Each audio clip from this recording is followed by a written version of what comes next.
Hey guys, so I was going to post more videos, but yeah, here we are. There's a new review coming soon, some more episodes of Mike's Music Month, and some more video essays coming out in the next few months, but I did want to get this one done now as it is a bit time sensitive. As you can see from all the Christmassy rubbish on my desk, Nick Offerman's Yule Log, which I've been watching on a loop for the last week and a half, and this glass of mulled wine that I'm drinking even though it's 10 o'clock in the morning.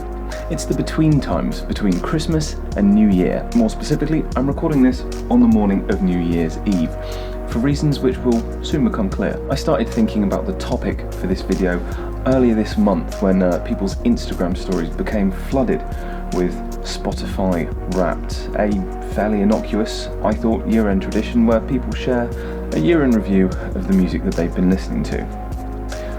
I say I thought it was innocuous, but some people seem to think in fact that it was occulous. Some people thought it was very occulous indeed.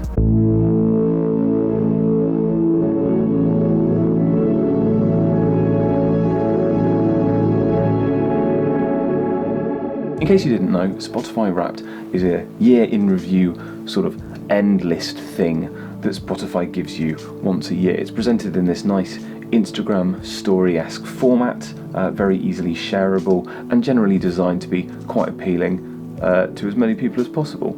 It's got some pretty nice features too. This year it gave you information on when you first listened to your top song and how long it took you to get to a given number of plays. It also told you how many genres you listened to overall, although I feel like these figures are a bit over drilled down because I don't even know that there are that many genres that exist.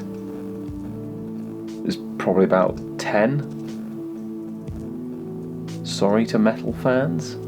You can view your top artist, how long you spent listening to them, and also very satisfyingly what percentile of their overall listeners you fall into. I'm talking you through all this because the other major music aggregation service that I use, Last.fm, is pretty much the only large-scale competition to Spotify Wrapped. It gives you a live, updated view on what your most listened to artists are. So if I want to find out what my most listened to artist is in the last 365 days, I simply have to go to my Last.fm profile and it's Enter Shikari. It always enters Shikari. It's honestly, in general, not vastly different from what Spotify told me. Enter Shikari, as I mentioned, are still at the top, and all of the other artists have a significant enough overlap that you can easily tell that they're essentially drawing from the same set of data, with one notable exception being the fact that this year's Spotify Wrapped ran from the 1st of January to the 31st of October, presumably, so they could do things like processing times, what with, I should imagine, a substantially larger user base, whereas Last.fm does allow you to update. As I said, I'm recording this on New Year's Eve, simply so that I can give you what is essentially a full year without this video taking too long and being pushed back too far. Hey guys, just as I was editing this one, I've realised that that actually is a Last.fm end of year listening report. It came out on the 1st of January.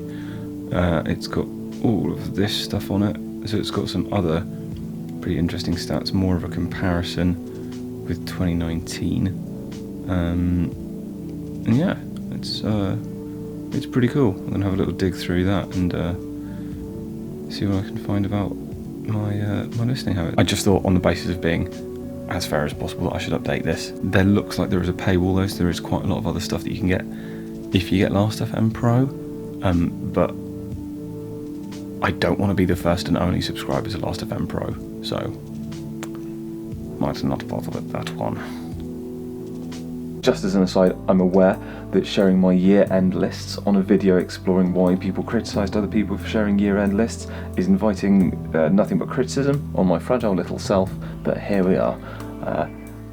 Rage down in the comments if you would like, or be nice. Worth a try. Honestly, Last.fm is kind of more interesting for me, but realistically that's because I'm someone who specifically signed up for a website which gives you stats about your music listening. I suppose if you haven't signed up for it, it probably might not be as interesting, but then you wouldn't have signed up for it, so Never mind. There are a few other smaller services that do this. There's quite a popular one which arranges your music taste as sort of a festival lineup. And also I've seen at the end of this year a really fun AI one which actually tries to draw opinions on your music taste. If you want to see what it had to say about mine, you can find it on my Instagram below. It's pretty savage. Don't do it unless you really want to be skewered. Although maybe I make myself too easily skewerable being a white guy in his late 20s.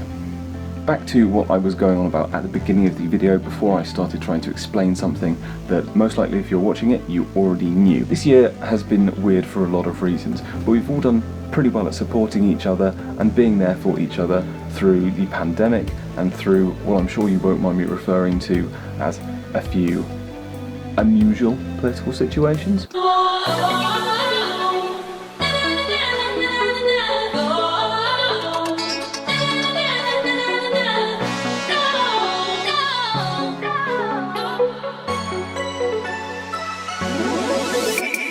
We video called each other, we shared mental health tips on our Instagram stories for people who might not feel so comfortable reaching out, and we all came together to laugh when celebrities shared what we'll call a harmonically interesting version of a classic song. Imagine there's no heaven. Easier future. But when Spotify Wrapped came out this year, most of the primary format of modern communication, memes, seemed to be derisory of it, stating that people didn't care what each other's music taste was. Didn't care. This year? Why was this sort of sharing so specifically criticised when so much other sharing had been praised? To work out what was causing this, we need to look at what people were actually criticising, because it was not other people's music taste.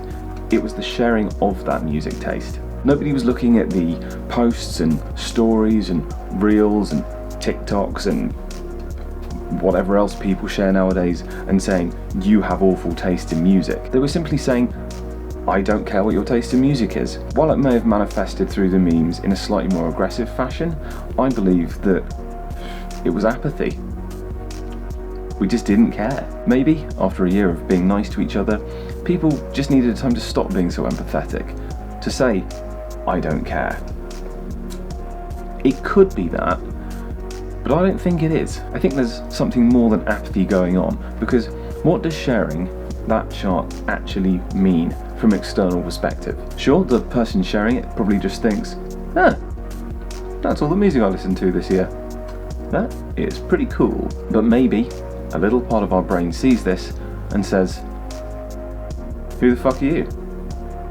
And why should I care? Remember that harmonically interesting version of a song by celebrities that I mentioned earlier?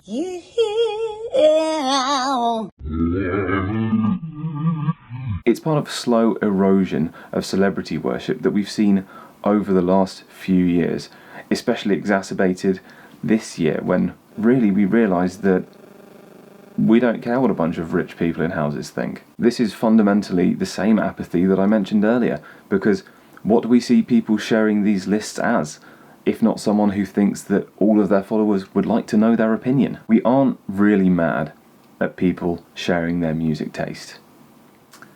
We're just bored of celebrities. See you in the next one. Done another video then. Okay, it won't be as long until the next one, because I recorded the next one in July. So the hair will change slightly, but I'll see you next week. Obviously, liking and subscribing does apparently help. Let me know what you think of whatever you were listening to over the last year, and yeah, see you in the next one.